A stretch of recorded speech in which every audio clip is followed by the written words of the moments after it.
NEET 2016 का question है। हालांकि ये क्वेश्चन अगर देखें तो this belongs to the isomerism और खासकर कन्फॉर्मेशनल आइसोमेरिज्म से रिलेटेड है बच्चों। लेकिन क्योंकि एनसीईआरटी की पर अगर हम लोग आते हैं तो एनसीईआरटी में कन्फॉर्मेशनल आइसोमेरिज्म या complete isomerism is the part of hydrocarbon में दिया हुआ है। आपको जैसा पता होगा बच्चों, अगर आपने एनसीईआरटी ध्यान से पढ़ा है तो आइसोमेरिज्म एनसीईआरटी में कई जगह पर दिया हुआ है। कुछ पार्ट जीओसी में दिया है, कुछ पार्ट हाइड्रोकार्बन में दिया है, कुछ पार्ट एल्काइल हैलाइड में दिया है, कुछ पार्ट एल्डिहाइड कीटोन में दिया है और साथ में कुछ पार्ट नाइट्रोजन कंटेनिंग कंपाउंड में दिया हुआ है। इस वजह से आइसोमेरिज्म बच्चों के लिए समझ पाना या एक जगह पर उसको कंसोलिडेट कर पाना इट्स अ हरकुलियन टास्क। ये एक आसान काम नहीं होता है बच्चों, इसीलिए बच्चे एनसीईआरटी से आइसोमेरिज्म कभी नहीं पढ़ पाते हैं। कोई भी आज तक मेरे पूरे करियर में एक भी बच्चा ऐसा नहीं मिला है जो ये बोल दे कि मुझे पूरा कंप्लीट आइसोमेरिज्म मैंने एनसीईआरटी से समझ लिया है। रीज़न ये है कि वो एक जगह पर है ही नहीं बेटा, वो 6 से 7 जगह पर है और उसको एक जगह पर कंसोलिडेट करना काफ़ी मुश्किल है। चलिए खैर, आज हम बात कर रहे हैं नीट 2016 का क्वेश्चन है जो कि कन्फॉर्मेशनल आइसोमेरिज्म से है। और सबसे स्पेसिफिक बात यह है कि ये जो क्वेश्चन आया हुआ है, अगर आप ध्यान से देखें तो इस समय मेरे सामने ओपन है समरी। किस टॉपिक का, ये पेज नंबर पुरानी एनसीईआरटी का 395 पेज नंबर है और टॉपिक का नाम है हाइड्रोकार्बन। आप देख सकते हैं मुझे यहाँ पर ये जो समरी बना हुआ है, समरी जो दिया हुआ है टॉपिक के एंड में जब समरी होता है, आपको पता होगा बेटा, ये भी बच्चों के लिए बहुत ज़्यादा इंपॉर्टेंट है। इस वजह से समरी का भी 1-2 वीडियो हम आपके साथ, मेरी कोशिश रहेगी हर एक टॉपिक की समरी आपके साथ ज़रूर डिस्कस कर दें, क्योंकि 1 से 2 क्वेश्चन हर एक टॉपिक की समरी से पूछा गया। आज मैं आपके साथ एक क्वेश्चन डिस्कस करने वाला हूँ। मोस्ट प्रोबेबली कल या नेक्स्ट वीडियो में मैं जीओसी के एनसीईआरटी से 2 या 1 क्वेश्चन मैं आपको दिखाऊंगा जो सीधा नीट एग्जाम से पूछा गया। चलिए खैर, तो समरी की बात करने से पहले सीधा नीट के क्वेश्चन पे आते हैं। यहाँ नीट क्या पूछना चाह रहा है, 2016 का क्वेश्चन है। The correct statement regarding the comparison of staggered और इक्लिप्स में आपको कंपैरिजन करना है। काफ़ी आसान क्वेश्चन है। यहाँ पर है कि चलिए फर्स्ट ऑप्शन गलत है, मैं नहीं पढ़ता हूँ, सेकंड भी नहीं पढ़ता हूँ, सीधा 4th ऑप्शन पे आते हैं जो करेक्ट आंसर है। यहाँ पर बोला गया था staggered conformation of the ethane is more stable.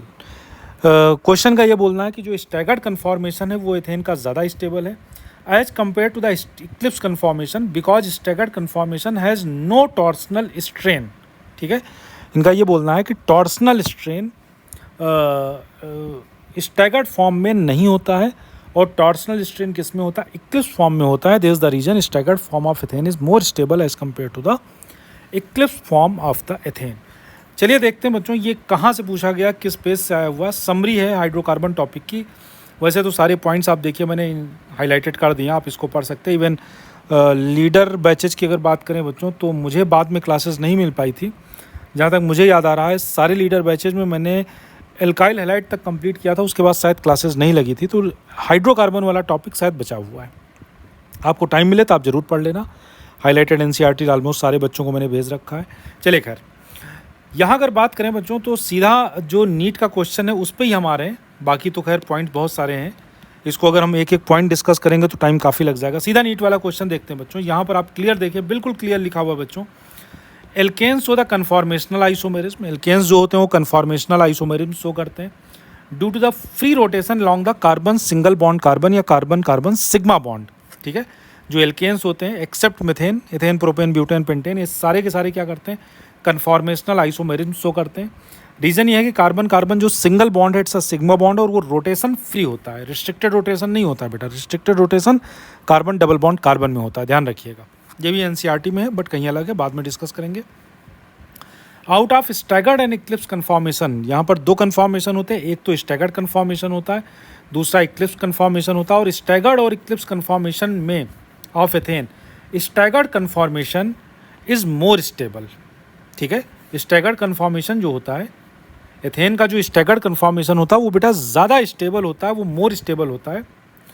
Reason क्या है, alkane so geometrical iso more stable hydrogen atom are farthest apart. Reason क्या है कि यहाँ पर हाइड्रोजन एटम एक दूसरे से काफ़ी दूर दूर होते हैं और इस वजह से यहाँ पर जो स्टैगर्ड फॉर्म होता है वो ज़्यादा स्टेबल होता है। एग्जैक्टली लाइन तो यहाँ पूरा 100% नहीं मैच कर रहा, लेकिन इतना ज़रूर है कि जो यहाँ पर टॉर्सनल स्ट्रेन होगा वो मिनिमम होगा, क्योंकि दोनों हाइड्रोजन दूर होंगे ना, डिस्टेंस उनका ज़्यादा होगा। ये क्या होंगे, फारदेस्ट होंगे। फारदेस्ट का मतलब हुआ वो दूर होंगे, दूर होने से क्या होगा, उनके बीच का डिस्टेंस ज़्यादा होगा, रिपल्सन इलेक्ट्रॉन का मिनिमम हो जाएगा। तो टॉर्सनल स्ट्रेन क्यों जनरेट होता है? Due to the repulsion between hydrogen single bond, जो 2 इलेक्ट्रॉन्स होते हैं या सिंगल बॉन्ड होता है, उसके रिपल्सन की वजह से यहाँ पर टॉर्सनल स्ट्रेन डेवलप होता है। और जो स्टैगर्ड फॉर्म है, स्टैगर्ड फॉर्म में ऐसा कोई रिपल्सन नहीं होता है, क्योंकि हाइड्रोजन का डिस्टेंस काफ़ी ज़्यादा होता है और इस वजह से स्टैगर्ड फॉर्म ज़्यादा स्टेबल होता है। और वही इसका करेक्ट आंसर है नीट 2016 का question. Exactly same line match कर रहा है। देखिए, इनका कहना है कि साहब स्टैगर्ड कन्फॉर्मेशन इक्लिप्स से ज़्यादा स्टेबल क्यों है? बाकी और सारे ऑप्शन हो नहीं सकते हैं। यहाँ अगर आप ध्यान से देखें तो स्टैगर्ड कन्फॉर्मेशन इसलिए ज़्यादा स्टेबल है क्योंकि यहाँ पर टॉर्सनल स्ट्रेन जो होता है वो मिनिमम होता है या ज़ीरो होता है, ऐसा भी बोल सकते हैं। तो इन सारे में 4th one is the correct answer. तो थोड़ा सा नीट एग्ज़ाम क्योंकि पास आ चुका है, तो स्टैगर्ड एंड इक्लिप्स कन्फॉर्मेशन एक बार आप लोग ज़रूर देखें। सभी बच्चों को याद होगा, मैंने सारी बैचेज में 3D मॉडल से स्टैगर्ड एंड इक्लिप्स कन्फॉर्मेशन पूरा डिटेल में एक्सप्लेन किया है, तो सभी बच्चों को पूरी तरह से समझ में आ जाएगा, मैं ऐसा आशा मान के चल रहा हूँ। सो थैंक यू है बच्चों, और मिलते हैं अगली क्लास में। अगर वीडियो पसंद आए ज़रूर लाइक करिए, चैनल को सब्सक्राइब करिए, इंस्टाग्राम पे ज़रूर फॉलो करें PM पंकज मिश्रा। ठीक है बेटा, थैंक यू वेरी मच, मिलते हैं अगली क्लास में।